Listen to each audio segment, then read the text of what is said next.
J'ai 18 ans et ma copine Emma en a 19. On est ensemble depuis 8 ans. 8 ans, wesh. Ils se sont mis ensemble, ils apprenaient à lire. On a tout exploré ensemble. Des premiers baisers aux premières expériences intimes. On est super proches et je ferai tout pour la protéger. Mais récemment, on a testé quelque chose qui a tout fait basculer. Emma m'a parlé d'une idée qu'elle voulait essayer. Un scénario où elle dirait non, mais où je continuerai quand même.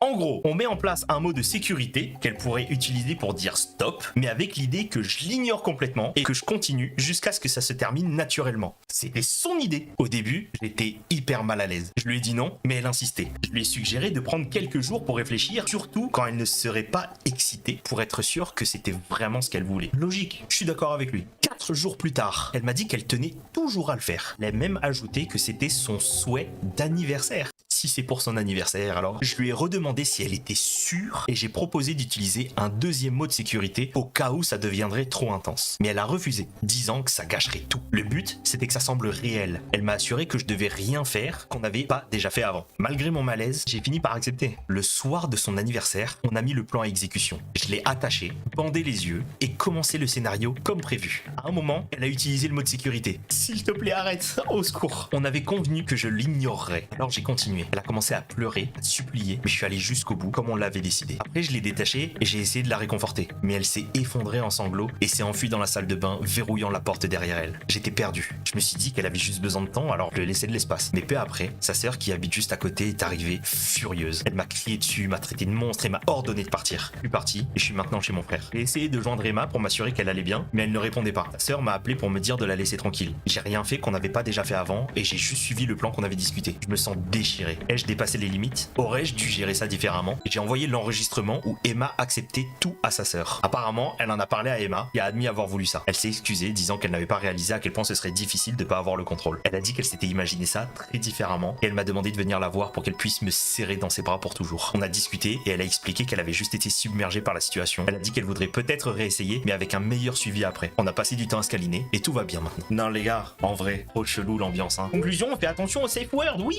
Si c'est un safe word, c'est pas pour rien. Le RPV word, c'est sombre, mais vraiment, je suis personne pour juger les fantasmes des autres. Mais quand même, un petit RP flic, infirmière, A3, c'est des fantasmes, vas-y. Mais RPV word, c'est chaud.